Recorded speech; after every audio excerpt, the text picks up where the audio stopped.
Amen. Yan, purihin ng Diyos sa umagang ito at tayo muli ay magbabasa ng Bible habang naghihintay sa ating mga kapatiran. Natapos na tayo sa aklat ng Ephesians. Yan. Ephesians chapter 6 tayo, nakaraan 2 hanggang 6. Kaya ngayon, tungo na tayo sa aklat ng mga taga-Pilipos. Kaya Pilipos chapter 1. Purihin ng Panginoon. Yan, basahin muna natin yung panimula sa aklat ng mga taga-Pilipos.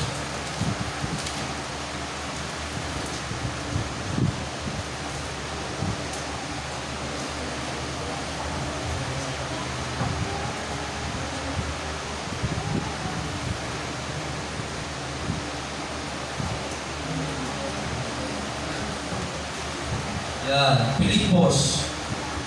Panimula. Nililiit na. Sabi rito, ang sulat ni Pablo sa mga taga-Pilipos ay para sa unang iglesia. Iglesyang itinatag ni Pablo sa Europa. Ang Pilipos ay isang lungsod sa Macedonia na isang lalawigang sakop ng Roma. Nakabilanggo si Pablo nang isulat niya ito, naliligalig siya dahil may mga manggagawang Kristiyano na sumasalungat sa kanya. At dahil na rin sa maling aral na nakapasok sa iglesia sa Pilipos. Muli, nababakas sa sulat na ito ang isang kagalakan at lakas ng loob na taglay ni Pablo dahil sa kanyang matibay na pananalig kay Jesucristo. Ang pangunahing layunin ng sulat na ito ay pasalamatan ang mga mananampalataya sa Pilipos dahil sa tulong na ipinapadala nila sa kanya sa pamamagitan ng sulat na ito. Sinikap niya palakasin ang kanilang loob upang huwag silang mabahala tungkol sa kanyang kaligtasan, kalagayan, at sa kanilang mga sariling suliranin. Sila ay pinayuhan niya na maging mapagpakumbaba na gaya ni Jesus at huwag padala sa pagmamataas at makasariling hangarin. Ipinagunita niya ang buhay na tinatamasa nila kay Kristo ay kaloob ng Diyos na tinanggap nila sa pamamagitan ng pananampalataya at hindi sa mga pagsunod ng alituntunin ng kautosang Hudyo. Binigyan niya ng diin ang kapakanan, ang kagalakan at kapayapaang ibinibigay ng Diyos sa mga nagpapasakop kay Kristo.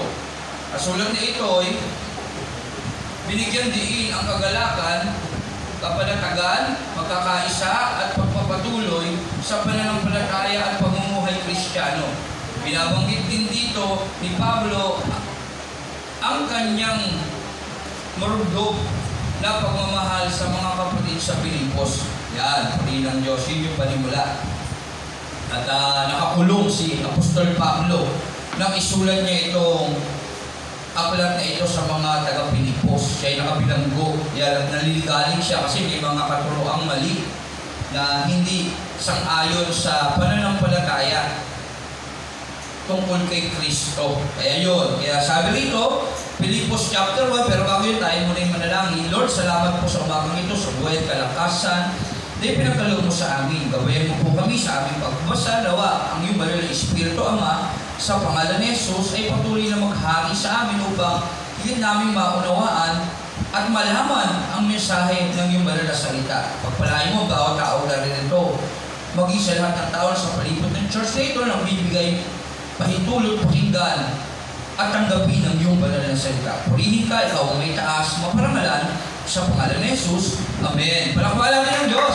Purihin ang ating Panginoong Jesus. Sabi rito, mula kina Pablo at Timoteo ng mga alipin ni Kristo Jesus.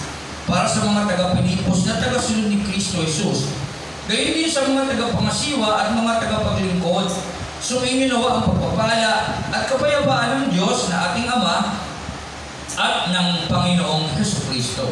Ang panalangin ni Pablo para sa mga taga-Pilipos. Sabi rito, nagpapasalamat ako sa aking Diyos tuwing naalala ko kayo. Sabi ni Pablo, nagpapasalamat siya sa Diyos tuwing naalala niya yung kanyang mga kapatiran sa mga taga-Pilipos. Tuwing ipinapanalangin ko kayong lahat, ako'y laging nagagalak dahil sa inyong pakikiisa sa pagpapalaganap ng magandang balita tungkol kay Kristo. Mula nang ito'y inyong tanggapin hanggang sa kasalukuyan. Yung mga tao na tumanggap sa salita ng Diyos na ipinangaral ni Pablo, tuwang-tuwa si Pablo abang sila'y pinapanalangin niya kasi nakakatulong sila sa pagpapalaganap ng mabuting balita na tinanggap nila. Nakitiyak kung ang mabuting gawang pinasimulan sa inyo ng Diyos ay kanyang lulubusin hanggang sa araw ng pagbabalik ni Jesucristo.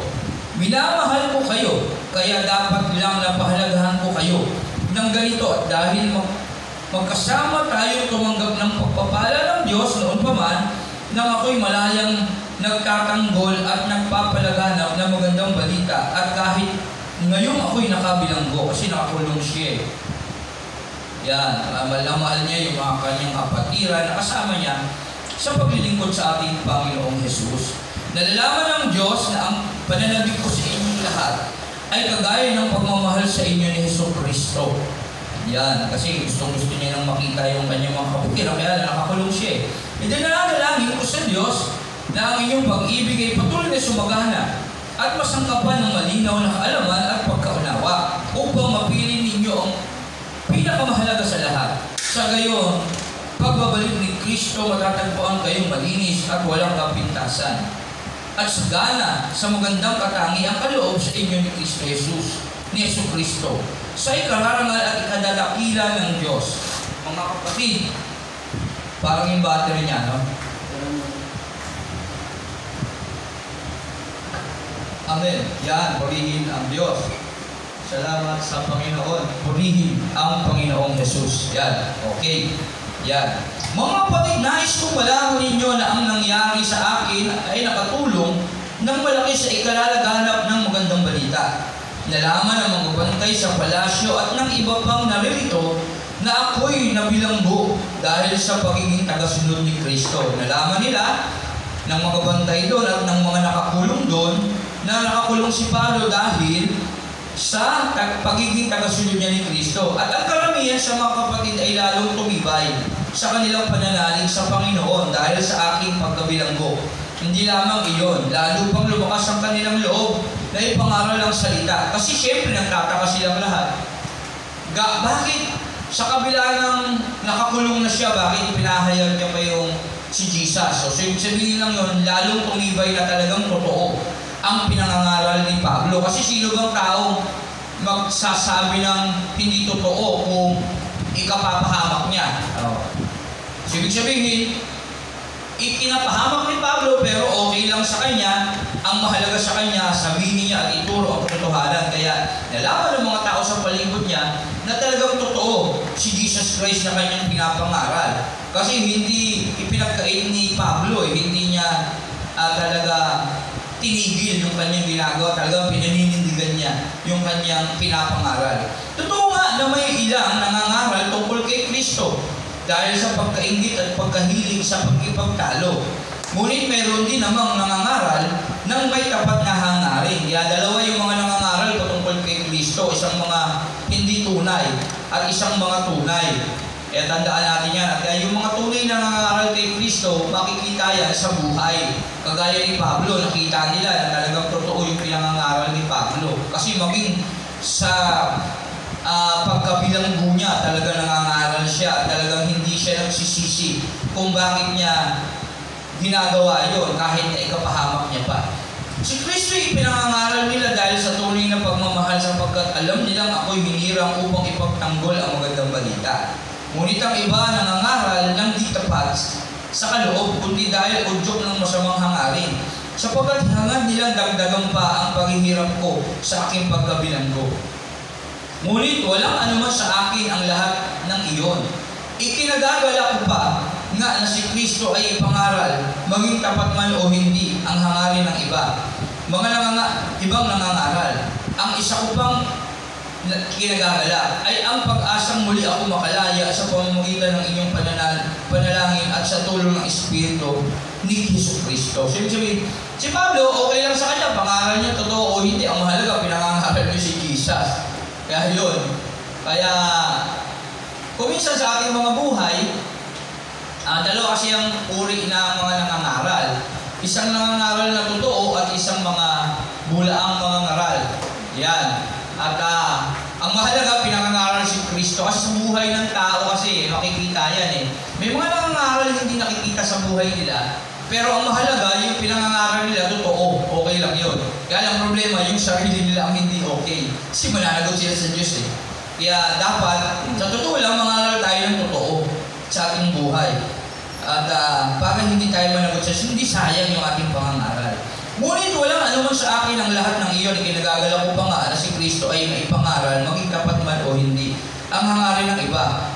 May nangangaral, isang upang ikinagagala. Yan. Kasi iba, may nangangaral sa salita ng Diyos, ay kabubuhay lang nila. Kaya ginagawa nilang business yung pagiging Kristiyano. Kaya ginagawa nilang hanap buhay. Dapat hindi ganun. Iba naman sa ibang mga paraan kung bakit nila ginagawa yun, yun yung sinasabi ni Pablo. Ay ang pag-asang muli ako makalaya. Kasi Pablo nag-umaasa pa rin siya. Kasi mas mainam kung mangaral siya nang nakalaya siya. Kasi nakakulong siya dito eh. Kaya umaasa siya na pagdating ng panahon, makakalaya siya. Ang aking pinakananais at inaasahan ay ang hindi ako mapahiya sa anumang bagay, kundi sa lahat ng panahon ay buong tapang kong mapakarangalan si Kristo sa buhay o sa kamatayan man. So, ibig sabihin, ayaw niyang mapahiya sa kay Kristo. Kaya sa buong buhay niya, gagawin niya ang mangaral kahit ikapahamak niya pa. Sapagkat para sa akin si Kristo ang aking buhay at kahit kamatayan ay pakinabang. Yan. Dapat din sa atin ganun.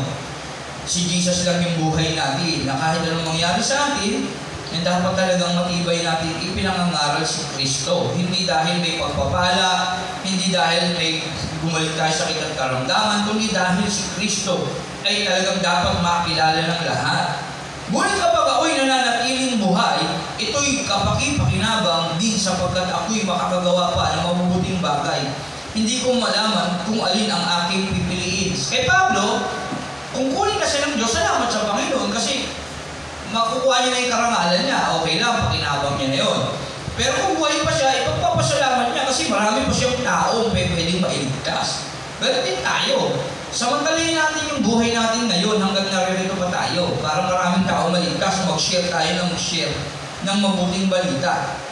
Kasi kapag wala na tayo, karangalan na lang natin sa Diyos, sukukunin natin sa Diyos. May pagkatalo sa loob ko, gusto ko lang pumanaw. Kasi hirap sa mundo eh. Kakulong siya, mahirap, walang pera, walang trabaho, magugutom ka.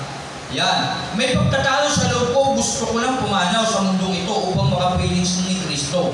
Sapagkat ito ang lalong mabuti para sa akin. Kapag kasi siya namatay, pakinabang niya yun kasi magiging maganda yung buhay niya sa langit.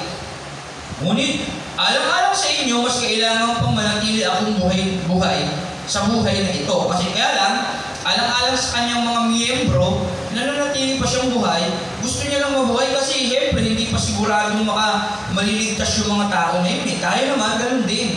Habang tayo nabubuhay, kahabagan natin yung mga taong hindi pa nakakakilala kay Kristo at abutin natin sila ng salita ni Kristo.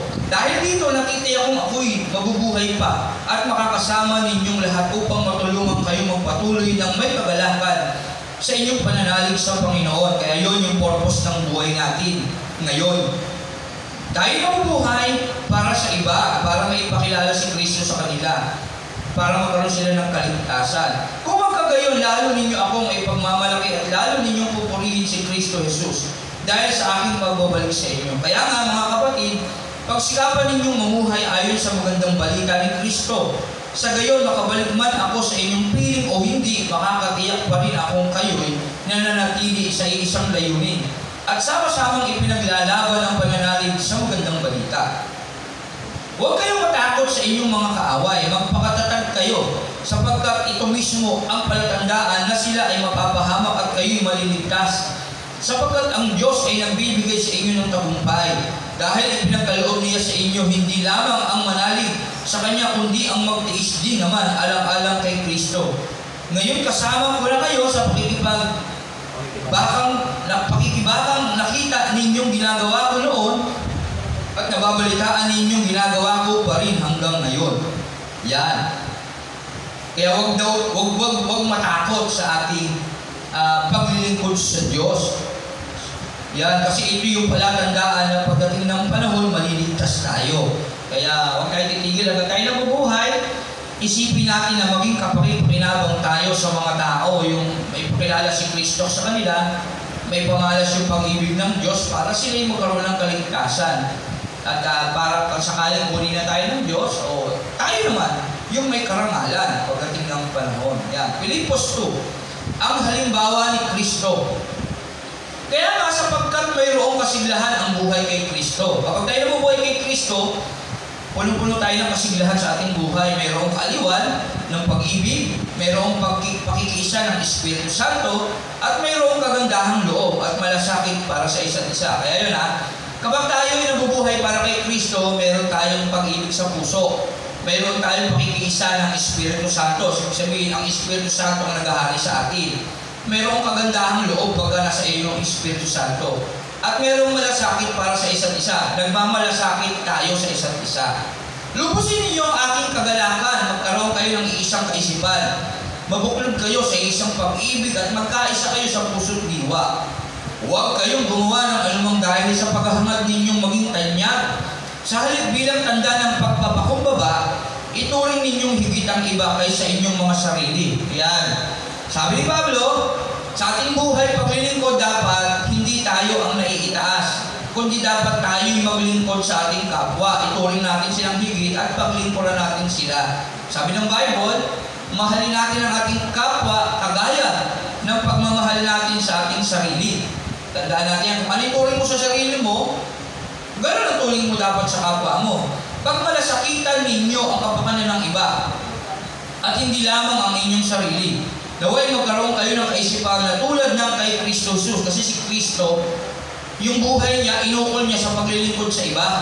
Nagmahal siya sa kapwa niya. Kahit siya likas at tunay na Diyos, hindi niya ipinagpilitang manatiling kapatay ng Diyos. Sa halip, kusa niyang inubad ang pagiging kapatay ng Diyos at naging katulad ng isang alipin. Ipinanganak siyang tulad ng mga karaniwang tao. At nang si Kristo'y maging tao, nagpakumbaba siya at naging masunurin hanggang kamatayan. Maging ito man ay kamatayan sa krus. Yan, si Jesus Christ.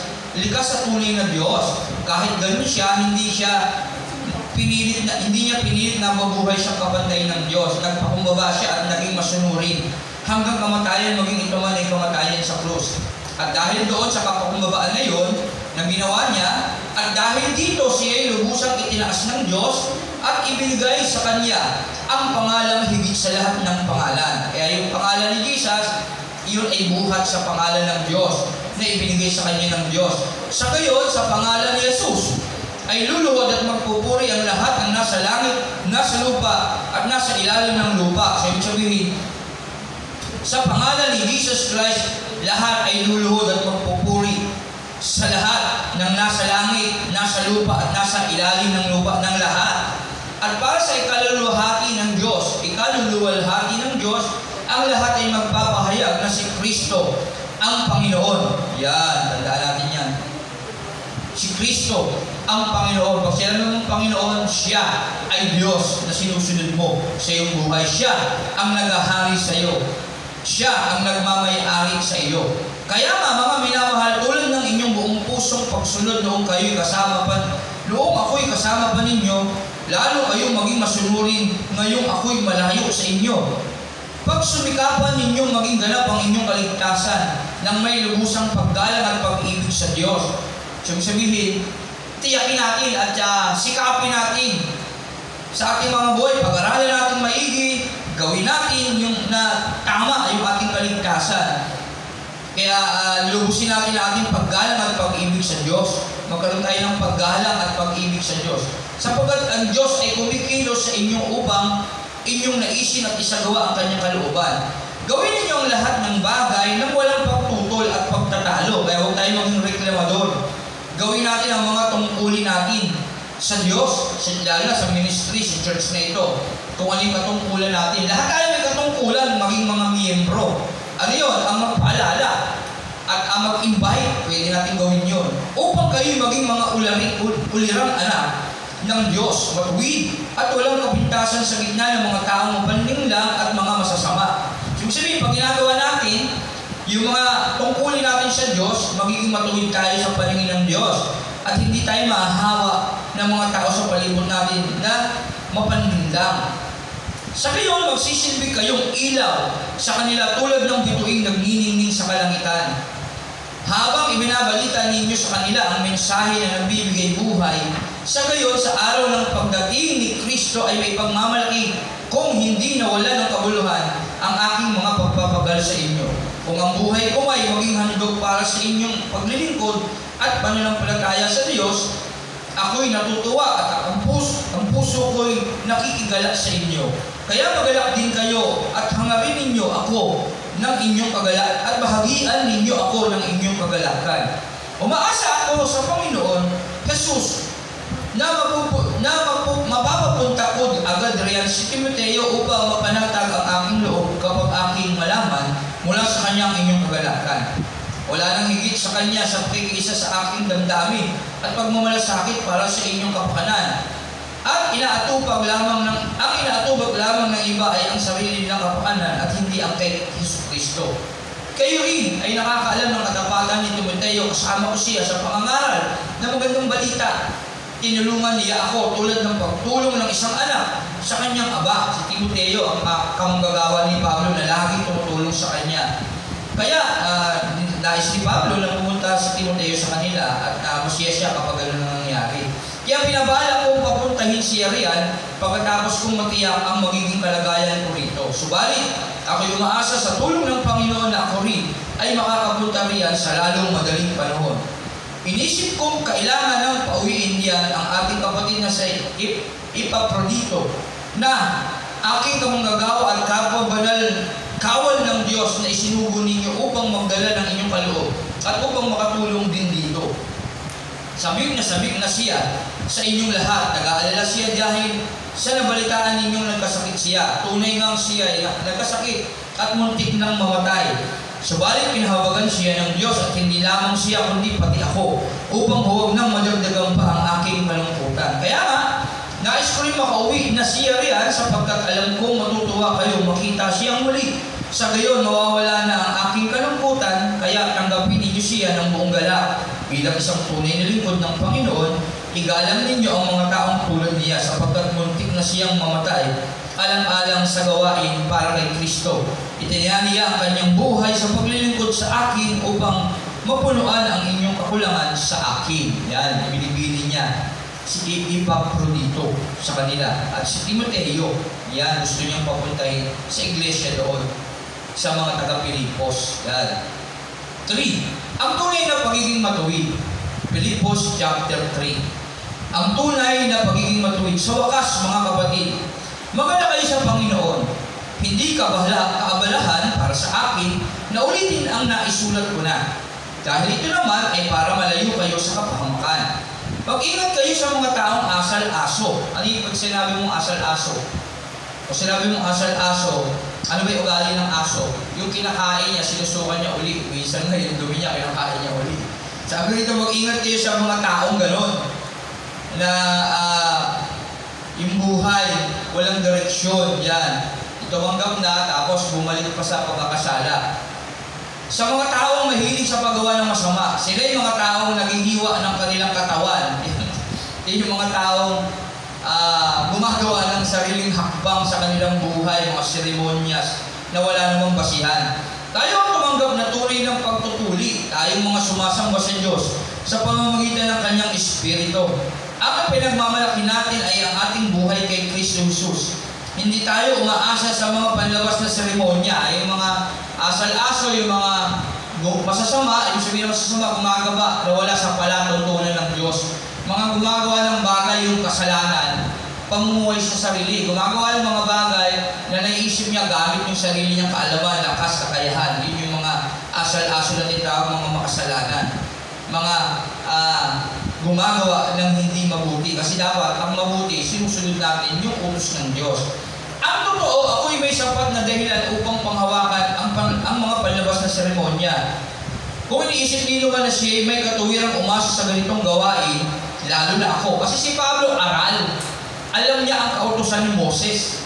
Kaya alam niya yung mga seremonyas na ginagawa ng mga asal-asong tinutukoy niya. Sabi niya, higit sa lahat ako, may higit na nakakaalam ng mga yan, kaya hindi nyo na dapat gawin yan. Ako'y tinuli na ikawalong araw mula nang ako'y isilang. Ako isang tunay na Israelita buhat sa angkan ni Benjamin at katutubong Hebreo. Kung pagsunod naman sa kautusan ang pag-uusapan, ako'y isang Pariseo. Isang Pariseo si Pablo. Kaya alam niya ang kautusan. Mga seremonya na yan, kabisado niya yan at alam niya yan. Pero dahil nakilala niya si Kristo, alam niya na hindi na dapat gawin yun.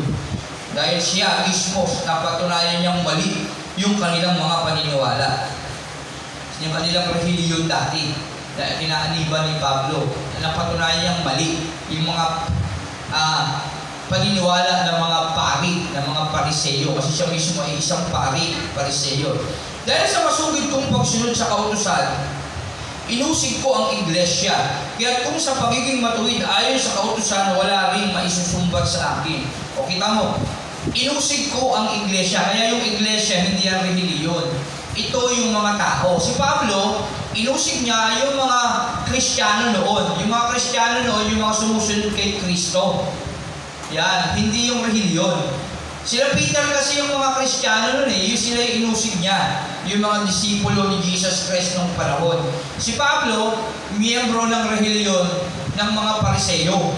O relihiyon. Kaya si Pablo nung hindi pa nakakilala kay Kristo, ang pangalan niya Saulo, religyoso pa siya noon. Dahil sa pagsunod niya sa relihiyon nila, inusig niya yung mga taong sumusunod kay Kristo. Yun yung mga Kristiyano. Tandaan niyo yung mga Kristiyano tagasunod ni Kristo.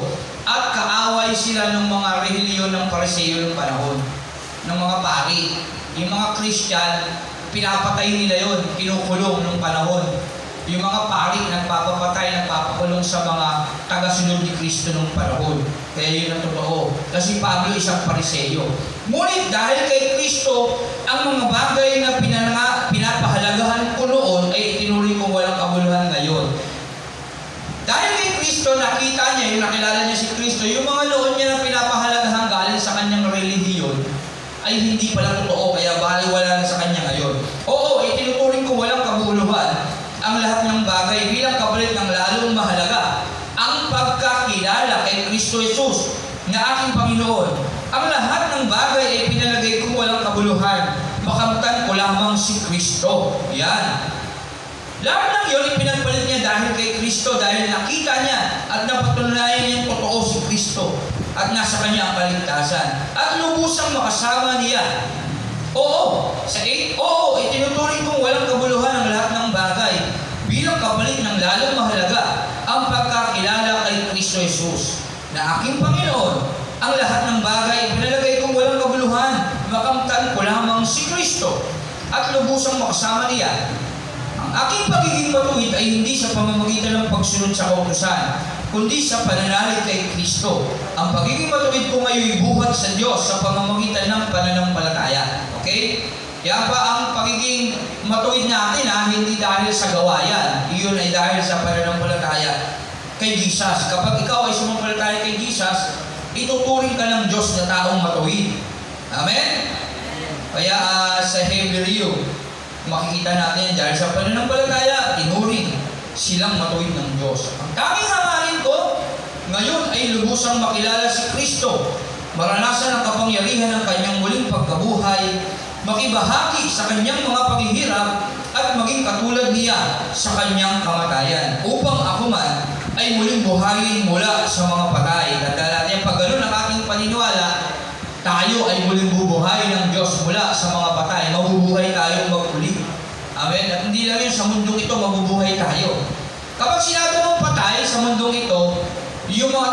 makasalanan yun, yung mga namatay na hindi pa sumasampalataya kay Kristo.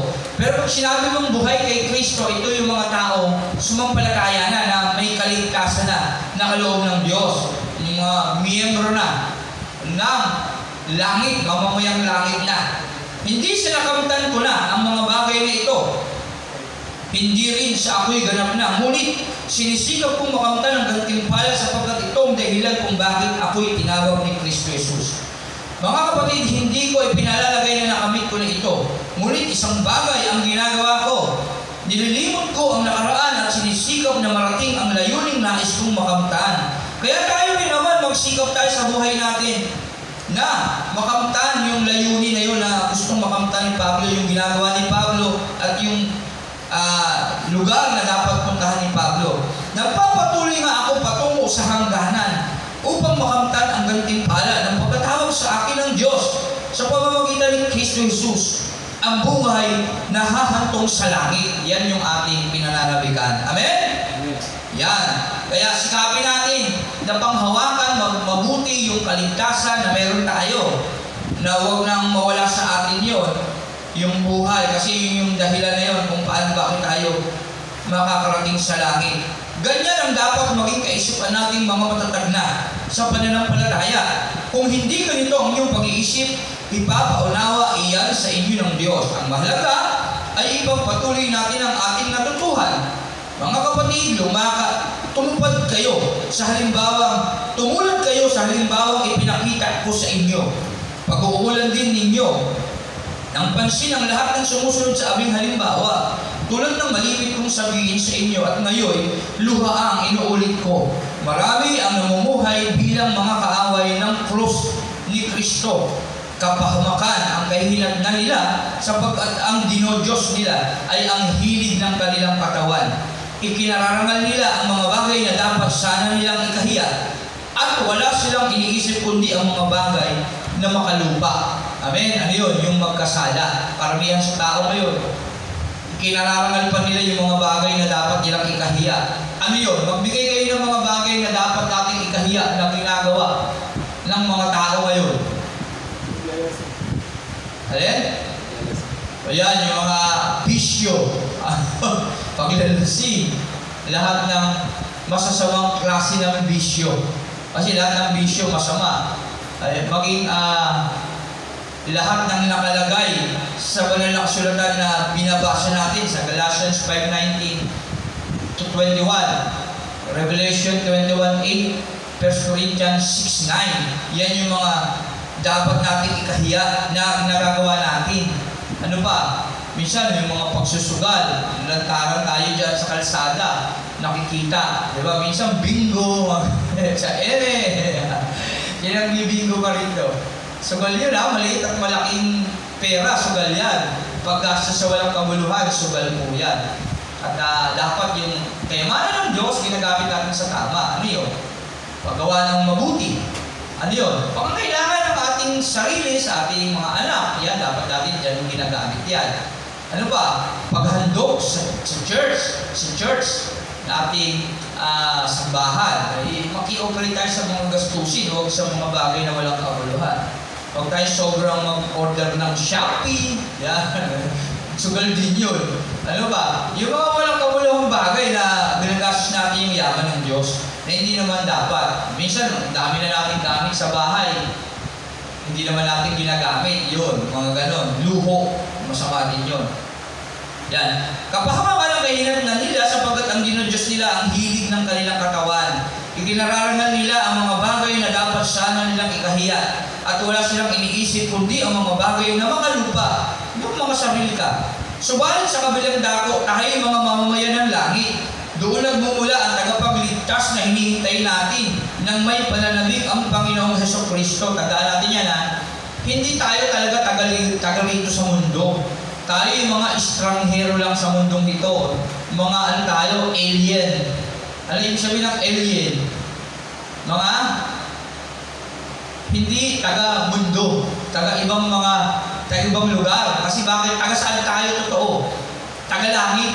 Anak tayo ng Diyos Kaya dapat kung nasaan ng Diyos, nandoon din tayo. Kaya kapag minahal mo itong sanglibutan na ito, Kawawa ka pagdating ng panahon. Magugunaw to eh. Wala kang titirhan. Sa impyerno ka mapupunta. Sa pamamagitan ng kapangyarihang ginamit niya, sa pagpapasuko sa lahat ng bagay ang ating katawang lupa na may kahinaan ay babaguhin niya upang maging maluwalhating tulad ng kanyang katawan. Pagdating ng panahon, pagdating natin sa langit, hindi na itong katawan natin kagaya ngayon. Babaguhin ito at hindi na mabubulok. Hindi ka na mamamatay, hindi na tayo mamamatay, at hindi lang yun. Walang hanggang kaligayahan na ang ating mararamdaman. Kaya konting tiis lang.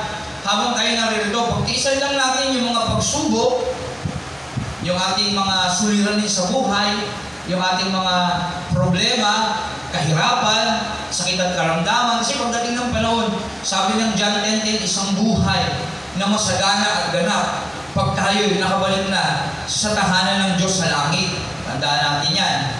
Sa kaharian, sa bagong Jerusalem, sa kaharian ng ating Panginoong Jesus. Amen? Tandaan natin, hindi tayo taga rito Kaya huwag natin mahalin yung mundo. Ayaw na natin umalis dito. Kaya may mga reliyon nagtuturo, walang langit, walang impyerno. Dito lang sa mundo yung langit. Habang buhay ka lang dito. Hindi po totoo yun, mali yun.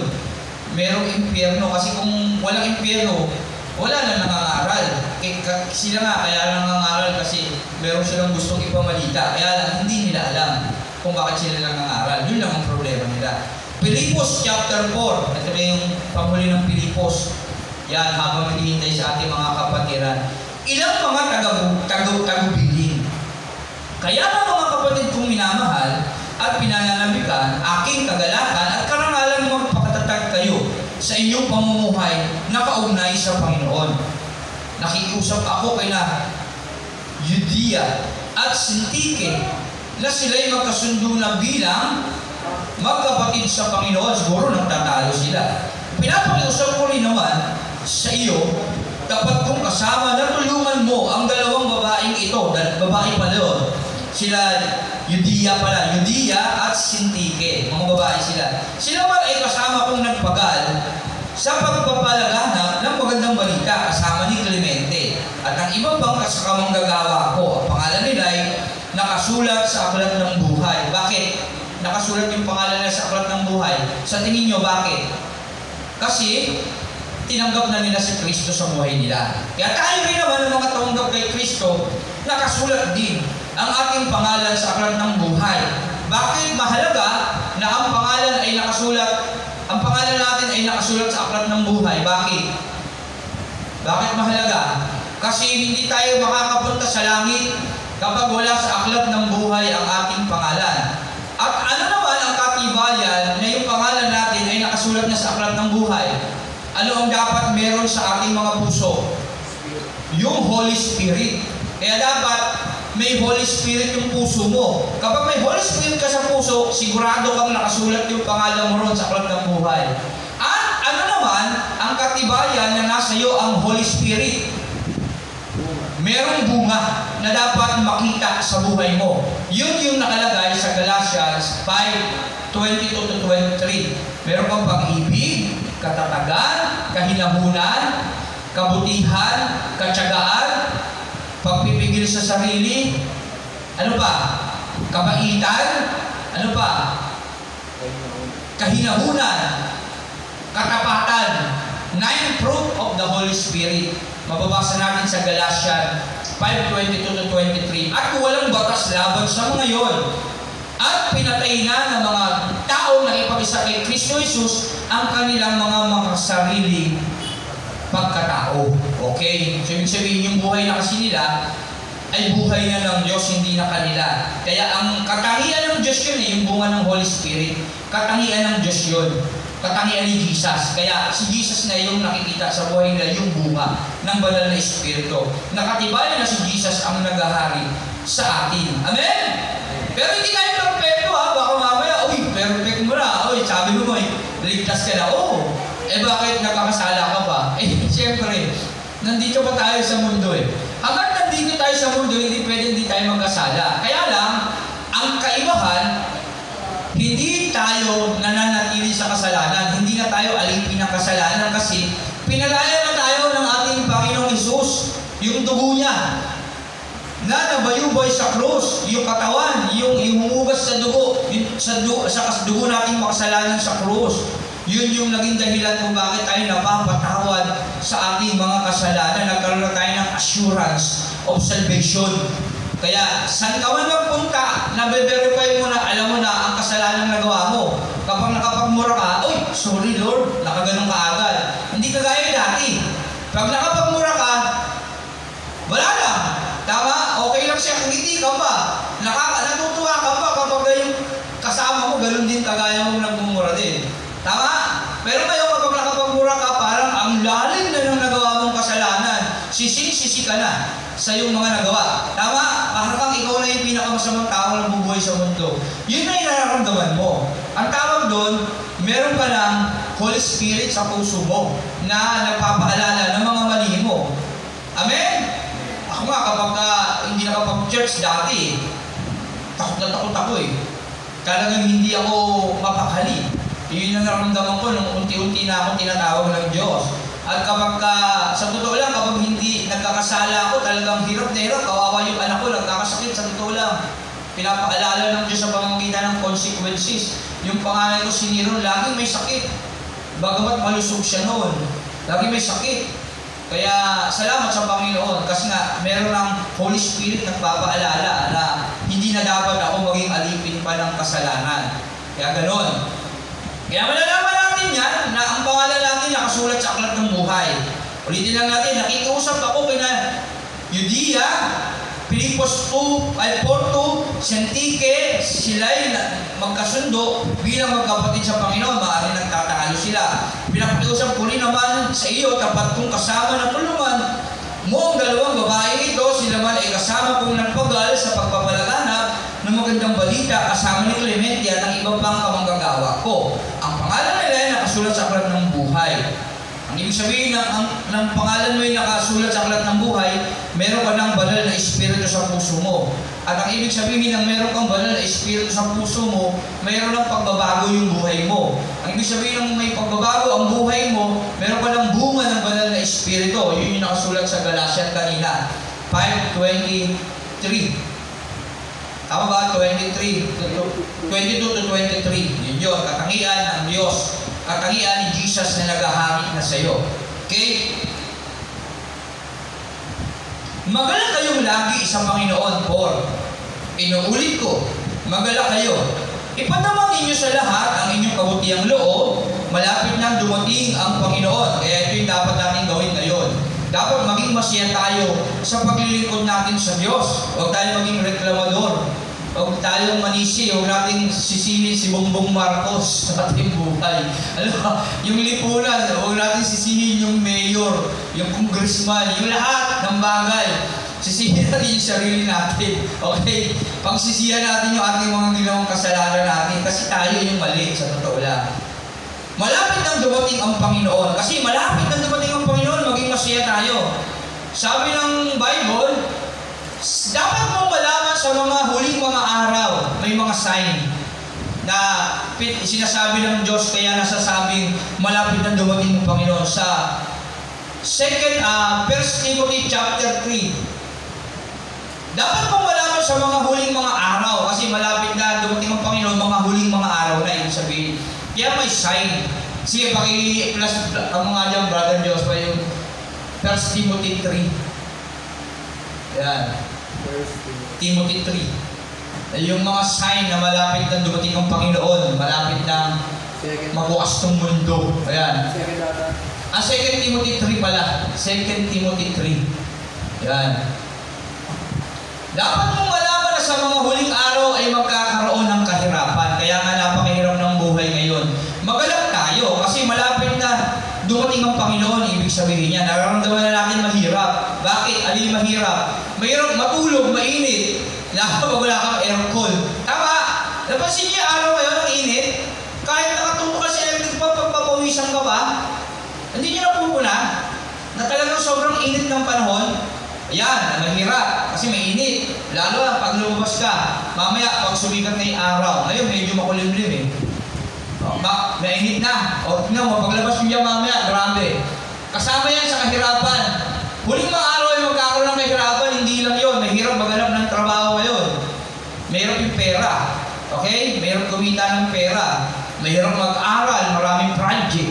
Tama? Mahal pamasahe. Tama? Mahirap mag-aral. Bakit?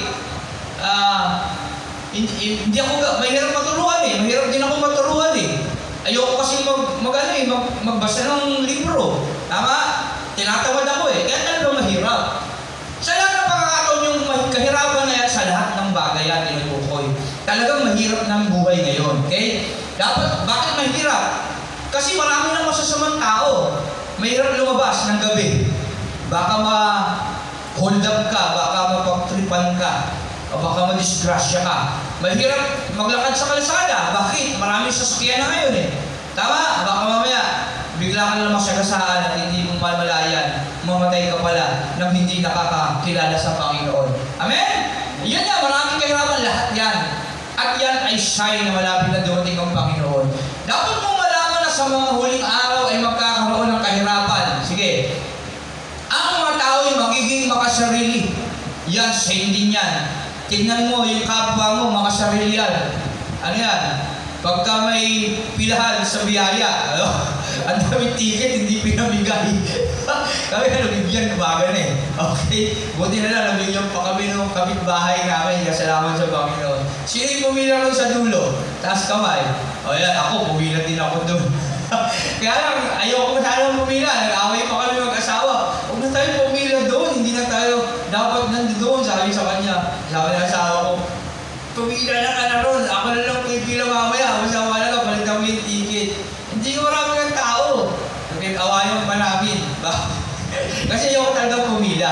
Pero hindi naman masama pumila doon kasi pagpapala ng Diyos yun eh. Para sa barangay natin. Kaya pumila din kami. Kaya para walang talo, pila na lang ako.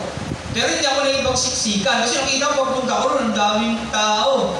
Tapos yung ticket pala pinapalitan. Tama ba? Buti na lang walang pila. Pagdating ko doon, sinalubong ako na nagbigay sa akin ng ticket na nagtatrabaho sa barangay kapitbahay namin. O be, palitan mo na yung ticket mo. Hindi pa nga. Ayun, tama-tama. Palitan mo na, walang pila. Parang hinawi ng Diyos yung mga nandun sa tikitan na palitan na agad. Tapos, tayo lang ako sa poste sa malilim. Init eh. Nitignan ko sila, sisiksikan, nag-aaway pa sila, nagtutulakan eh. May nahimatay pang araw. Ewan ko totoo yun. Oo, meron daw. Kasi nagsisiksikan sila. Kasi bakit? Nagiging mga sarili. Gusto mauna. Lahat, sabi naman yung nag-a-announce doon, huwag kayong magtulakan. Lahat magkakaroon. Diba? Nag-una sa pila kung sino una. Tapos sinachat ko asawa ko, punta ka na dito kasi hanggang wala pang tao sa pilahan. Ang tagal niya. Hanggang sa dumating siya, marami nang nakapila doon na nagpapalit ng ticket. Natagalan siya. Pero okay lang. Kasi hindi naman kami nagmamadali. At ako naman, nang nakita ko nang nangalahati na, tsaka na lang ako pumila. Maluwag na siya. Tapos tinignan ko na lang kung saan yung umaabante kasi lahat naman pila siya. Hindi ako nahihirapan. Kung nakita ko yung pinaka-konti, lumilipat na lang ako. Ganon din yung asawa ko. Kaya, nabigyan kami sa madaling salita nang hindi nakikipagsiksikan. Kasi iba nag-aaway pa eh. Kaya yan, ang mga tao, tandaan niya na kaya sa lahat ng pagkakataon, maging mahinahon tayo. Huwag na natin, minsan, pag alam natin kapahamak ng kalusugan natin, magparaya na lang tayo kaysa naman mahal ka pa doon, mahal ka ospital. Tama? Makasarili. Sakim sa salapi. Sakim sa salapi, yung lahat kanya gusto. Ayaw na mamigay. Yung pagpapala ng Diyos, ayaw nang ibalik sa Diyos. Mamaya sa ating preaching, papasadahan natin yan. Okay, sakim sa salapi, ayaw nang magbahagi. Lahat inuubos na sa Shopee. Okay. Pag nasa gawain ng Panginoon, pag umorder sa Shopee ng mga luho niya, talagang wagas. Pero pag sa gawain ng Panginoon, halos ayaw magbigay. Diba? Parang napaka-issue ng offering. Yung iba, hindi pa nga dumadalo dahil kasi may offering. Pero hindi naman yung pinipilit ng Diyos sa totoo lang. Hindi tayo pinipilit ng Diyos magbigay sa hindi natin kaya. Okay? At binibigyan lang tayo ng Diyos ng pagpipilian natin sa ating mga puso kung paano tayo dapat magbigay. Pero dapat yung pagbibigay natin bukal sa loob. Palalo. Ay, salamat kay Nanay. Tsaka ni Sister Reggie. Belia. Siya yung nagpaliwanag sa akin ng palalo. mayabang pala yan, palalo. Ayan, isa ako sa nagkaroon ng consequences dyan sa kayabangan. Hanggang ngayon may consequences ako, kaya huwag kaya maging palalo. Nagmayabang kasi ako noong mga nakaraan. Kaya nangyari sa akin, consequences hanggang ngayon. Kaya yun, kaya pinagsisiyan ko sa Panginoon. Kaya huwag kaya maging palalo. At iba rin naman yung mapagmataas, yung laging siya yung bida, siya yung dakila, siya yung magaling. Yan, huwag din tayo maging mapagmataas. Mapagsamantala. Ayan, yung gusto mo, yung sa iba, sa'yo na rin. Ano ba? At yung kahinaan niya, pagsasamantalahan mo, gagamitin mo yung iyong katayuan. Suwail sa magulang, yan, sa mga anak, yung mga balagbag kung sumagot, yan, yung mga hindi gumagalang, suwail sa magulang, yung hindi sumusunod sa payo. Sabi sa Ephesians, kung gusto mo humaba buhay mo, sundin mo yung magulang mo. Hahaba buhay mo at hindi lang yung giginhawa pa yung buhay mo. Sabi ng Diyos yun. Pastor, paano kung yung tatay ko, nanay ko, suwelde, susundin ko ba yun? Utos ng Diyos yun, sundin mo yung magulang mo. Okay? Mabuti man ang magulang mo, masamang tao niya sa palagay mo, sundin mo yun, utos ng Diyos yun Pagtiisan mo yun. Kaya lang, kapag masama yung utos sa iyo, yun ang huwag mong susundin kasi meron kang free will. Kalayaan sa pagpili. Sundin mo sila kapag hindi kasamaan. Pero kapag masama, huwag mo susundin yan, sundin mo yung Diyos. Ang tunay nating magulang, yung Diyos, tandaan natin. Yun yung totoo nating mga magulang. Si Jesus. Sabi ni Jesus, nung dinalaw siya ni Mary at ng mga kapatid niya, Guro, andiyan po yung nanay niyo at saka yung mga kapatid. Sino yung ang aking ina? Sino yung aking kapatid? Tinuro niya yung mga alagad niya, sila, ang aking mga kapatid. So, ibig sabihin, yung mga iglesia, ang kanyang tunay na kamag-anak. Ganun din tayo. Kaya kapag sa kasamaan, ang tunay nating kamag-anak ang Diyos. Okay? Tandaan niyo yan. Kapag masama, huwag natin susundin. Kahit magulang pa natin yun.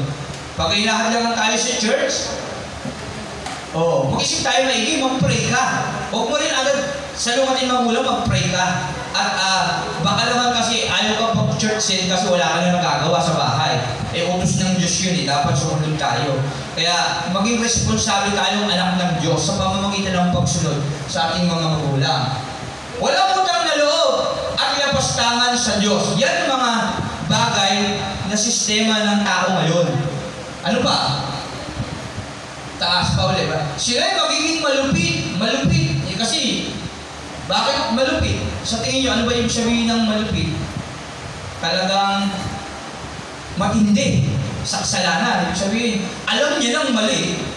Talagang gusto pa niyang i-push, pinipilit. Ako nung time na manginginom ako, yung mga nagtatagay pa ako Pre, tagay ka dyan. Mahaba yung buko. Yung taong napapadaan, takot tumanggi sa amin kasi tambay kami. Takot tumanggi, kahit hindi umiinom na lang kasi natatakot sa amin. Bagamat hindi naman kami barumbado. Natatakot lang sa mga itsura namin. Kasi baka pagtripan namin sila yung iniisip nila. Malupit. Ibig sabihin na malupit, alam mo yung mali, itinutulak mo na pagkakasala yung iba. Malupit ang tawag doon. Droga. Alak. Yan. Ano pa? Sigarilyo. Yung mga bisyo na yan na inaalok mo pa sa iba. Ang lupit niyan. Kasi nagkagiging sanhi ka ng pagkakasala. Alam mo ng masama, ginagawa mo pa. Kalupitan ng tawag doon. Walang habag. Yan. Parang malupit din yan. Walang habag, hindi ka naawa. Okay? Kasi tinutulak mo sa pagkakasala yung iba. Binubuyo mo yung iba sa pagkakasala. Walang habag. Mapalirang puri. Sinisiraan mo yung iba. Yung negatibo lang palagi yung tinitignan mo. Dapat, sabi ng Colossians 3:23, ano ba lang yung ginagawa, gawin mo ito na parang ang Diyos yung pinaglilingkuran mo. Ang titignan lang natin sa tao yung positibo, huwag lang yung negatibo. Okay? Yung negatibo, huwag na natin titignan yun, yung positibo na lang. Yun yung totoo. Marahas. Yung marahas, paano ba ipaliwanag yung marahas? Namimilit. Yan.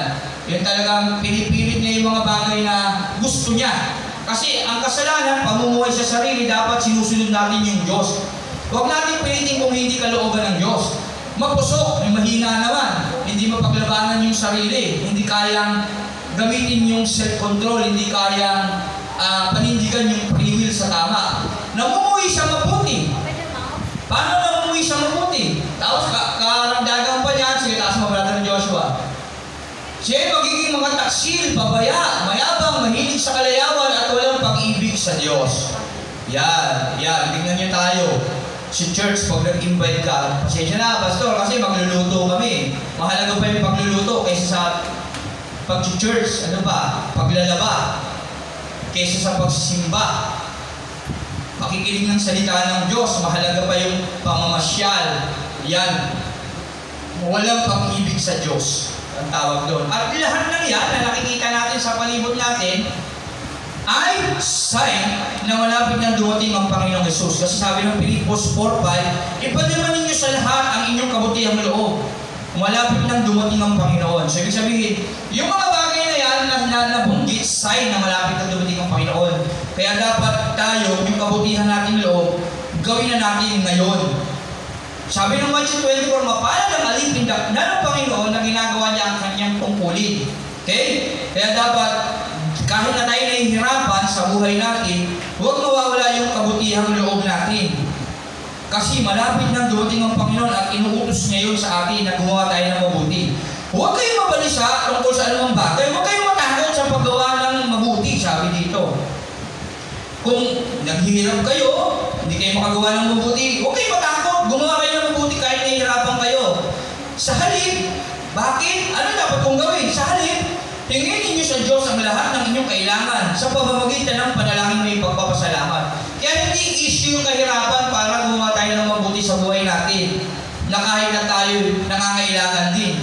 Kasi bakit? Meron naman tayong Diyos na pwedeng hilingan ng mga bagay na pwede natin pagkunan ng mga bagay na at pangangailangan natin.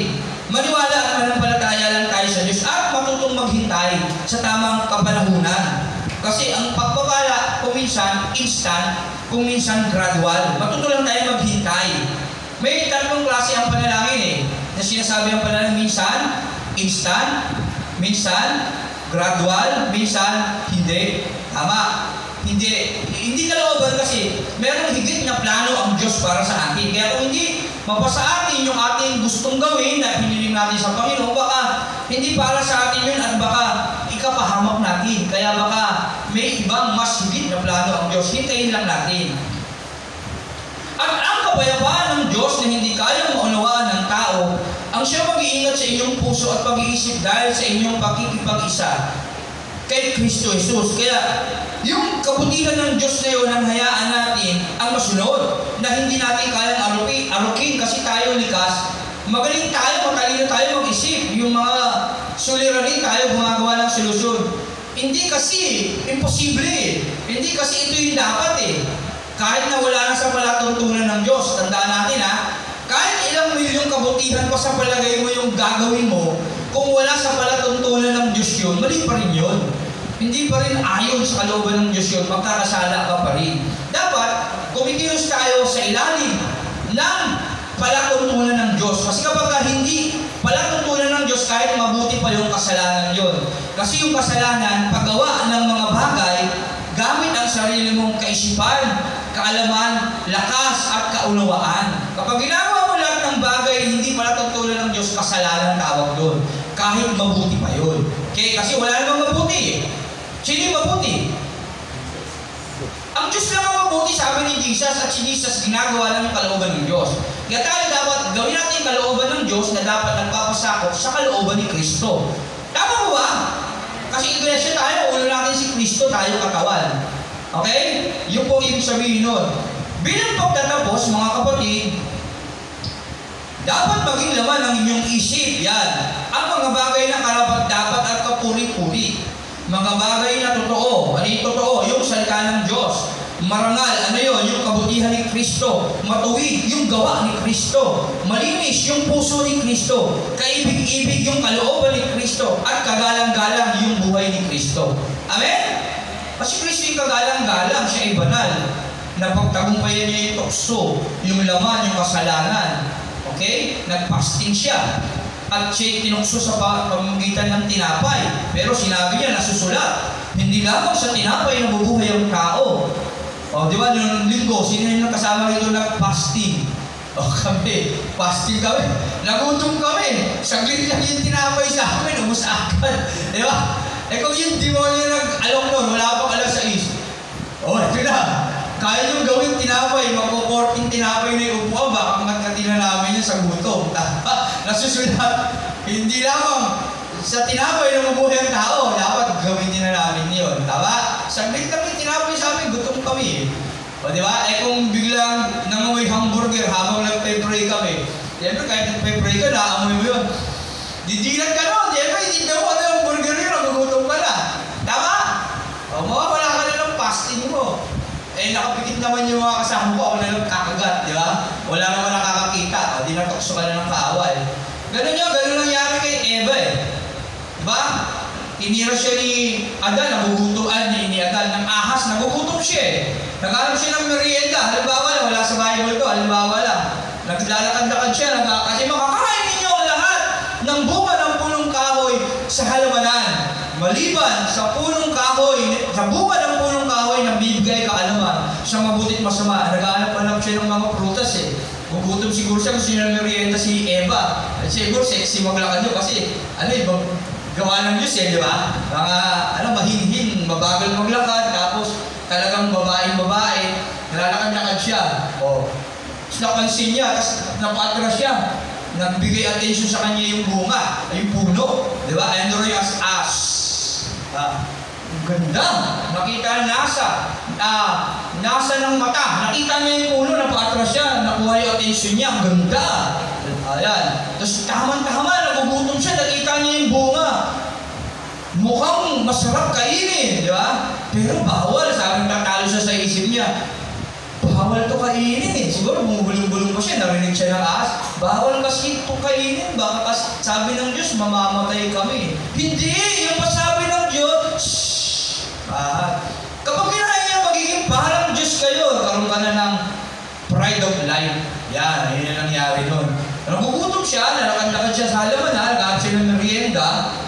Biglang nakuha yung attention niya ng puno, nagulat siya, atras siya, balik siya. Nakita yung bunga sa kanya, nakita ng mata niya, gutom na gutom, ano mo kung masarap. Walang naging maganda sa paningin niya kundi yun lang Nakagawa yung attention niya doon. Baka mabango pa siguro yun, kaya nakuha yung attention niya. Tapos, hindi ka mamamatay, magiging parang Diyos ka. Kaya natukso siya. Kaya yung tatlo na yun, nasa ng mata, kita ng laman, at kaligayahan ng mundong ito o kapangyarihan ng mundong ito o kayamanan ng mundong ito. Kaya nga sa buhay natin, money is the root of all evil. Tandaan natin yan. Kasi kayamanan, kapangyarihan kapag meron tayo, hari tayo, dakila tayo kapag meron tayong kakayahan. Authority na tinatawag ng mundo. Yan. Yun yun, pride of life na tinatawag. Yung bunga na yun, punong-puno ng pagnanasa at punong-puno ng makalaman na gawain at punong-puno ng kaisipang pagmamataas, pride of life. Kaya yun, nakain yun ni Eva dahil sa kanyang sariling desisyon. Hindi siya nagtanong sa asawa niya kay Adan. Okay? Pwede naman punta mandali. Wait lang. Snake, wait lang. Tanong mo ko, I'll be back. Tatanong lang ako sa darling ko. Darling! Darling! Kamakabisaya ako si Eva. Ano ba lingwahin nila? Walang binanggit Lingwahin, makalangit siguro. Kasi isa lang ang ipa sa tori ng mobile. Noon ay isa lang ang wika. Kaya isang wika lang noon. Hindi natin alam kung anong lingwahe yun. Darling! Darling! Maraming gano'n. Hindi natin alam kung anong lingwahe yun. Pero isa lang ang lingwahe ng makalangit ng panahon. Siguro, yung pala walang binanggit, lingwahe ng Diyos. Nagkakaintindihan sila ng Diyos. Amen? Honey? Honey? Kasi English yung palabas. Adam and Eve, English Honey, parang gano'n. Pwede ko bang kainin to? Dapat nagtanong siya Hindi Diba? Siya yung nakakalam, yung lalaki unang nilalang Kaya mas nakakalam sana yung lalaki. Siya paikot-ikot sa Garden of Eden. Tama? Kasi siya yung unang nilalang. Alam niya yung lahat na yun. Alam niya kung paano gumawa. Alam niya kung paano alagaan yung mga hayop. Binigyan niya ng pangalan yung mga hayop Ikaw baka, ikaw tupa, ikaw kampe, ikaw. Dahil mabilis ka tumakbo, kabayo, tatawag ko sa'yo. Si Adan ang gumawa nun Ikaw naman, ibon ka na lang, lumilipad ka Tama? Ikaw, isda ka naman kasi lumalangoy ka sa dagat. Si Adan ang nagpangalan niya, dolphin. Tatawagin kang dolphin. Dahil cute ka, okay? Maaaring ganun. Ikaw naman, kuneho ka, ang laki ng tenga mo eh. Di ba? Maaaring gano'n si Adan nung panahon. Kita mo kapangyarihan ni Adan. Grabe, di ba? Nung time na ginawa siya ng Diyos, pag binasa yung Genesis, at pinamahala sa kanya ang pagbibigay ng pangalan sa mga hayop. Biruin mo yun, siya ang nagbigay ng pangalan sa mga hayop. At sumusunod sa kanya yun, pinangalanan niya lang eh. Walang, siksitan niya lang yung niyo nun, malamang. Susunod siya, layo, hindi ka nga rito. Kamutin mo yung likod ko. Diba? Si Adan, hindi ni Adan ng panahon. Pag nangangati siguro siya, ano? Ay, Leon! Yung Leon na napaka-talas ng kokono, di ba? Kumikintab pa sa mga palabas na cartoons, di ba? Yung Lion King. Kumikinang pa yung karmot ng Leon, yung kokono na mapahabang tulis. Pero kay Adan, bumuporma ka pa, kamutin mo yung likod ko. Diba? Parang aso lang kay Adan yun. Sampo. Magmumubay kasi kakaintindihan sila eh. Isa lang ang wika nun eh. Tama? Isa lang ang wika nun eh. Malamang kakaintindihan sila nun eh. Malamang kinakamag, Adan, Master, Sampo, Makate. Dito, baba mo. Yan, diinan mo. Pag nagpapakamo tayo, parang ganun, di ba? Maraming ganun. Ibig sabihin lang yung grabe pag-ibig ng Diyos sa tao. Kung paano niya binigyan ng karapatan si Adan sa halamanan. Lahat pag-aari niya. Isipin mo lang, nilalang ng Diyos ang mga dambuhala, malalaking hayop, maliliit, maamo, mailap. Baruin mo yun.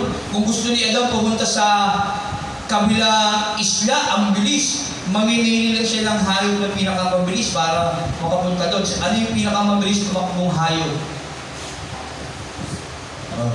Ostrich, cheetah. Yung cheetah, siguro malalaki pa yun noon.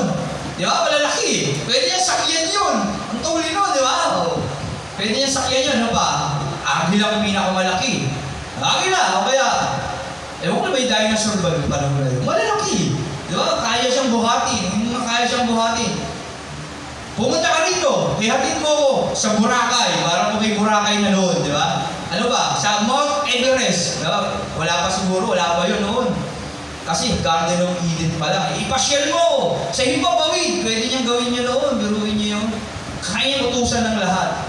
Sa isang iglap na wala, naagaw ng kaaway. Kaya sabi ng 1 John 5:19, ang mundo ay nasa ilalim ng kapangyarihan ng Diablo. Yung simula yung nagkasala sila. Nagdesisyon sila sa sarili. Kung yung Diyos lang, yung Panginoon nila, dapat yung paghahari ni Adan at ni Eva ay talagang napakadakila hanggang ngayon. Dapat tayo, siguro hindi namamatay at tayo hindi tumatanda. Tumatanda, pero siguro hindi kumukulbot yung balat natin. At hindi tayo namamatay kasi walang kamatayan nun eh. Nagkaroon ng kamatayan nung nakain nila Eva at Adan yung bunga. Okay? Pastor, bakit hindi mamamatay? Tumatanda ka nga. Kaya ka tumatanda kasi may bilang na yung mga buwan nun eh. May tanglaw na eh. May araw, may buwan. Kaya tumatanda ka rin. Kaya lang yung balat mo, hindi siguro yan tumatanda. Hindi kumukulubot yan. Laging baby face yan. Tama? Kasi mga pagkain mo, sariwa. Kaya lang naman tayo tumanda kasi naiinitan na tayo, napapagod na dahil nasusumpa. Ikaw lalaki, sa iyong pawis, ikaw ay mabubuhay, kakain ka, pagbubungkal ka ng lupa. Ano mo, hirap nun. Noon, hindi naman eh. Tubo lang ng tubo yung mga puno eh. Kain ka lang ng kain ng mga bunga eh. Pero yun, mga pagkain lang nila, mga prutas. Ano yung prutas? Healthy o hindi? O mga herbal yan, di ba? Pampakinis ng balat. Kaya ang maganda siguro ng balat ng tao noon. Lalo si Eva at Adan ng panahon. Kasi fresh fruit yung kinakain nila. Pinipitas nila yun. At malinis. Tama? Kaya maganda sana yung buhay natin. Kaya lang, dahil sa pagdidesisyon ng tao sa sarili, ito na ang pinalawasan ng ating mga itsura ngayon. Cute tayo. Tama? Alam yung mga may cute, may konti lang na cute, may maganda, may konti lang maganda, di ba? Awin siya, may nagtutoksuhan na. Di ba? Ewan, hindi ka naman ano, di ba? Yun na nangyari. Pero totoo, kung hindi sana nagkasala. Pero ngayon magalala, yung good news, babalik tayo sa dati nating itsura pagdating ng panahon. kung tayo ay maliligtas. Amen po ba? Yan yung dapat natin palabikan. Kaya dapat tayong lagi nagnanasa ng salita ng Diyos para mabalik sa dati at maging higit pa sa nauna. Amen? Kasi makakasama natin at makikita ng harapan ng ating Panginoong Hesus na pinakamahalaga na mangyayari sa buhay natin pagdating ng araw. Yan. Amen po ba?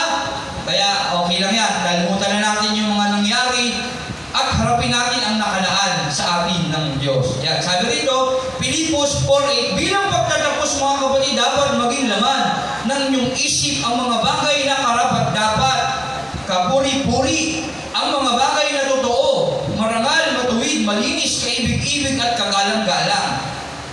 Isagawa ninyo ang lahat ng inyong natutunan, tinanggap, narinig, at nakita sa akin.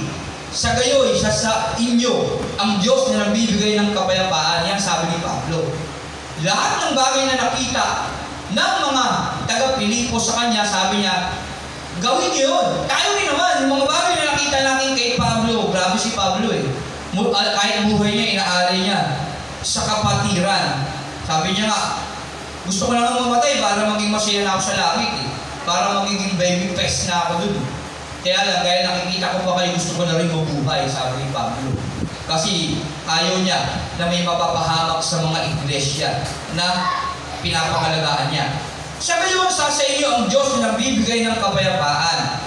Labis akong nagagalak sa Panginoon sapagkat pagkaraan ng mahabang panahon, minsan pang ipinamalas ninyo ang inyong pagmamalasakit sa akin. Alam kong hindi ninyo ako nalilimutan. Wala ka lamang kayong pagkakataong matulungan ako. Yan. Ang ganda na sinabi ni Pablo rito. Ang lawak ng kaisipan niya, no? Tama, no? Kung isipin mo yung sinasabi niya nito, na-appreciate niya yung mga taong gustong tumulong na walang hindi makatulong sa kanya. Hindi niya hinuhusgahan yung mga tao. Tayo, minsan pag nahihirapan, pambira itong mga ito. Nakikita na nahihirapan ako, pero hindi man lang ako matulong-tulungan. Minsan ganun tayo, pero hindi natin kasi alam yung mga buhay nila sa sarili nila. Kaya huwag tayo mag-isip ng ganun. Okay? Isipin natin na sa lahat ng pagkakataon, yung kabutihan ng Diyos sa lahat ng bagay. Kahit nahihirapan tayo, huwag tayo maninisin ng tao. Si Pablo, tignan nyo, alam kong hindi ninyo ako nalilimutan, wala lamang kayong pagkakataong matulungan ako. Kasi siya nakakulong eh. Si Pablo nagdudusa sa kulungan dahil sa pangangaral niya kay Kristo. Yung mga miyembro niya, yung iba, nakalaya. Kaya lang, hindi niya iniisip na pinababayaan siya nila. Nagpapabayaan siya, hindi yung mga kapatiran niya, ang iniisip niya, tinutulungan siya nito. Kasi alam niya na ang mga Kristiyano ay matulungin at nagkakawang gawa at laging iniisip ang kapatiran. Kaya sa buhay natin, tandaan natin, isipin natin ang isa't isa at magpamalasakitan tayo. Para kagaya ni Pablo, alam natin at kilala ang bawat isa sa atin. Alam natin na isang tao gustong tumulong, wala nga lang magawa. Kaya nga sa anniversary natin, di ba wala naman nagpipilit na magbigay tayo ambag-ambagan. Pero may mga nag-volunteer. Meron iba dyan na gustong nilang mag-ambag, kaya lang wala nga lang silang magawa. Kasi wala silang hanap buhay, wala silang kakayanan. O, kaya, huwag na natin silang, tawag dito, pagmalakihan.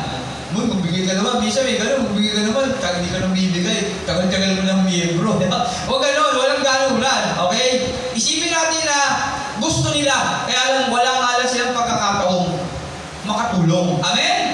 Ganun dapat tayo kung paano mag-isip, kaya pahalagahan natin ang bawat isa. Ako sa totoo lang, pagka ganyan, ayoko na yung magkano ka, wala nang gano'n ng dapat. Kaya sa atin, volunteer lang kung saan. Kasi alam natin, ang mga Kristiyano ay laging nagmamahalan, nagbibigayan, at nagtutulungan. Okay? Kaya sa lahat ng pagkakataon, kapag ikaw, kinilala mo ang Diyos, alam mo yung part na dapat mong gampanan sa iglesia. Lalo na sa iglesia na literal na yung kinabibilangan. Amen po ba? Maliwan lang kapag hindi ka tuloy na iglesia.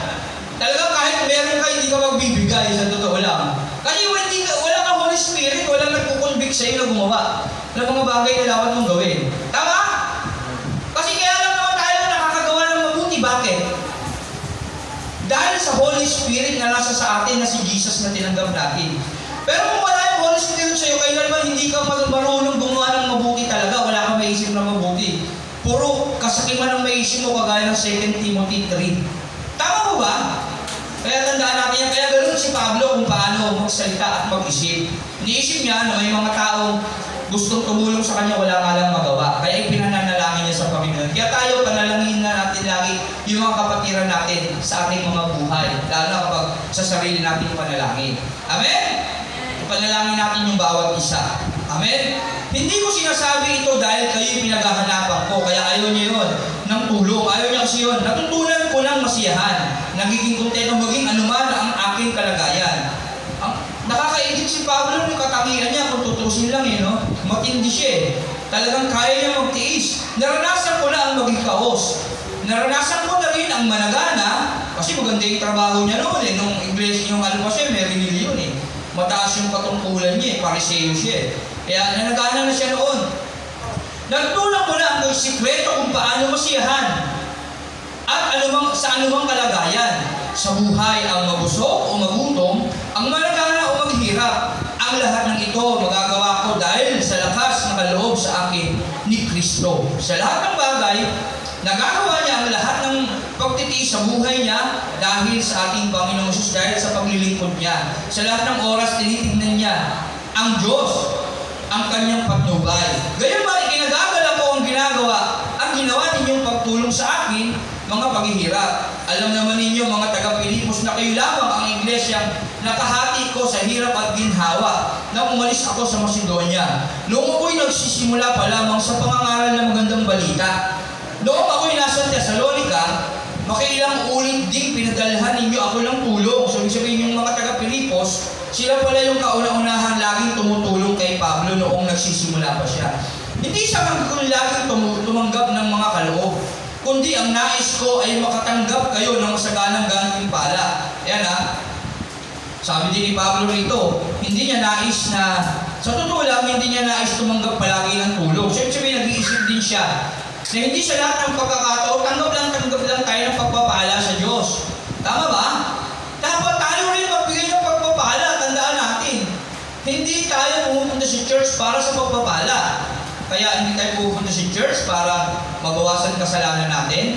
Hindi tayo pumupunta sa church para pagpalain tayo. Hindi tayo pumupunta sa church para gumaling yung sakit at karamdaman natin. Hindi tayo pumupunta sa church sa kahit anong bagay. Pumupunta tayo sa church para magbigay tayo ng pagpapala. Okay po ba? Ano yun? Makakuha tayo ng sapat na kaalaman para maibahagi sa iba. Pagpapala yun. Ano pa? Mapasalamatan at masamba at mahandugan natin ng Diyos na bibigay tayo ng pagpaparangal sa Diyos. Ayun ang templo. Ito ang church na dapat ginagawa natin bahay, dalanginan, handugan ng Diyos. Hindi para magkaroon ng mga pagpapala na nais natin makamtan sa atin. Karagdagan na lang yun. Hindi yun ang dahilan. Amen po ba? Kaya linawin natin yung mga dahilan natin. Kaya huwag tayo patatangay sa mga maliliit na bagay na inaalok sa atin na lalo na ng mga maling mga tagapagturo sa atin. Amen? Hindi sangad kong laging tumanggap ng mga kaloob, kundi nais ko ay makatanggap kayo ng masaganang gantimpala. Gusto niya yung saganang kapagpala sa mga tao. Kaya tayo, abutin natin ang pagpapala yung mga tao. Okay? Huwag yung, sige, maglilingkod ako sa Panginoon kasi nandiyan yung blessing. Okay? Magkakagaganda yung trabaho ko kapag naglilingkod ako sa... Huwag ganun yung dahilan natin. Hindi mangyayari yun. Ang gawin natin dahilan, maglilingkod ako sa Panginoon kasi ito lang yung naiisip kong dahilan para makapakita ko sa Kanya yung katapatan ko sa Kanya. Okay? Yung buhay ko na tinanggap ko siya. Yun dapat ang dahilan. Maglilingkod ako sa Diyos kasi siya yung Diyos ko, Ama, na lumalang sa akin. Okay? Ibibigay ko yung buhay ko sa Kanya. Ito lang yung paraan. Ito lang yung kayamanan ko na pwede kong maihatag sa Kanya. Tama? Kasi kung yaman ang batayan natin sa buhay natin, ako, wala kalingkingan ng Diyos yan. Sa Diyos lahat to Tama po ba? Hindi kailangan ng Diyos ng reyaman, ng rangya. Hindi. Kailangan ng Diyos ng buhay na nagbabago at patuloy na nagbabago. Bonus na lang yun sa atin, yung mga rangya. Kung loobin ng Diyos. At huwag din natin naangkinin kung loobin yan. Dapat ibibigay natin yon sa mga nangangailangan sa mahihirap. Amen? Yan. Narito ngayon ang katibayan ng labis-labis na kaloob ninyo sa akin. Higit pa. sa pangangailangan ko ang tulong ninyo sa akin na hatid ni Epaprodito. Ang mga ito ay tulad ng mabangong handog sa Diyos, mga alay na katanggap-tanggap at kalugod-lugod sa Kanya. At buhat sa hindi maubos na kayamanan ng Diyos, hindi maubos na kayamanan ng Diyos, ibibigay niya ang lahat ng inyong kailangan sa pamamagitan ni Kristo Jesus.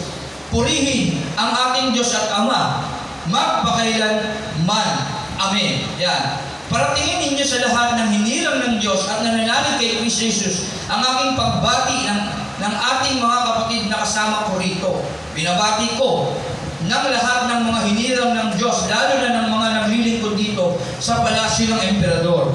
Naway sumainyo lahat ang pagpapala ng Panginoong Hesus Kristo. Amen. Yan, purihin ng Diyos. Yan, tandaan natin yan. Pilipos. Ang aklat ng Pilipos ay sinulat ni Pablo, nasa kulungan siya nito. Nag-aalala siya dahil yung mga maling turo, baka mahawa yung mga iglesia, yung mga miyembro nila. Kaya sinulatan niya yung taga-Pilipos. At nagpapasalamat din siya sa mga tao dito dahil yung mga taga-Pilipos, yung mga nauna na tumutulong kay Pablo simula pa lang ng kanyang paglilingkod at patuloy na tumutulong sa kanya. Okay? At na-appreciate niya yung mga taong tumutulong sa kanya kahit siya nakakulong, maging sa mga taong walang maitulong sa kanya na alam niya na sa loob niya, sa loob ng kanilang mga puso ay talagang desididong tumulong. Amen po ba?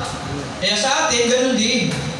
Idalangin natin ang lahat ng ating kapatiran sa lahat ng pagkakataon na mabuksan yung puso sa anumang bagay. Okay? Na maging tunay na iglesia ng ating Panginoong Hesus Kristo. Yan.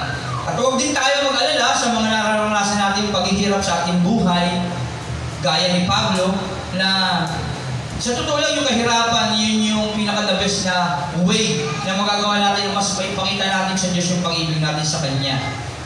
Mapagtiisan natin ito ng may pananampalataya, sa ganun nalulugod ang Diyos sa atin, at naipakikita natin na tunay na talagang nabubuhay na ang ating Panginoong Hesus sa buhay natin. Amen? Ano ang katibayan na ang ating mga pangalan ay nakasulat na sa aklat ng buhay? Yung Holy Spirit nasa ating mga puso. At ano naman ang katibayan na ang banal na Espiritu ay nasa ating mga puso na? Bunga nito sa pamamagitan ng ating pagbabago. Okay? Yan. Kaya pag wala pang bunga sa buhay natin, wala pa yung Holy Spirit, wala yung pangalan natin sa aklat ng buhay. Ano ibig sabihin nun? Mapupunta tayo sa impyerno.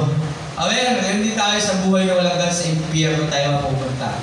At nawa, lahat ng ito na ating napapakinggan ay hindi masayang sa ating mga buhay. Nawa, ito ay maitanim sa ating mga pusong mag-ugat at magbunga ng buhay na masagana at ganap. Amen? Palakpakan natin ang Panginoon. Salamat sa Panginoon, Pilipos chapter 1 to 4. Kaya kasi naubos natin yung Pilipos chapter 1 to 4. 1 to 4 lang naman chapter siya. Bilis natin magbasa. Sakto, alas 10. Sa susunod, kung lulubin, Colossus na tayo. Paganda ng paganda na yung topic natin. Talaga lahat ng pinapahayag ng Diyos ay talagang nakakapanabik. Kaya asamin natin na maaga tayo pupunta sa church para di man tayo nakakapagbasa sa... Sino babasa ng Bible sa tahanan? Taas kamay. Si Sister Marinila. Ako nagbabala. At least kahit sa church, makapagbasa tayo ng Bible ng buo. Okay, tandaan natin ha. Joshua 8, pagbulay-bulayan natin ito, araw at gabi upang matupad ang nakasaad dito. Ako sa pagbabasa ko ng Bible, 5 chapters kada araw. Pwede 3 sa umaga, 2 sa gabi. Pero pag totoo, 5 sa umaga, 5 sa gabi. Kadalasan. Pero kapag talaga yung katawan, siyempre pagod na pagod, ang nangyayari sa akin, hindi pwedeng hindi ako magbabasa. Talagang magbabasa ako. Ubusin ko pa rin yung 5 chapter, babalikan ko yun kapag gabi, bago matulog. Kaya araw at gabi pagbabasa ko siya. Kaya ilang beses ko na rin natapos yung Bible sa totoo lang. Hindi ko na alam kung mga 5 o 6 na. Kasi pag nagbasa ako, dire-diretso lang. Hindi ko na, minsan, pupunta sa Old Testament, New Testament, kung ano yung bigay. Kaya lang 5 chapter palagi. Yan. Yung nababasa ko. Kaya medyo marami na rin natapos ko siya. Kaya nawa, kayo din. Matuto tayo magbasa ng Bible at kauruan natin. Yung mabigyan natin siya ng oras. Hindi naman kahit isang chapter lang, isang araw, may lang yun. At least, nabigyan natin ng oras yung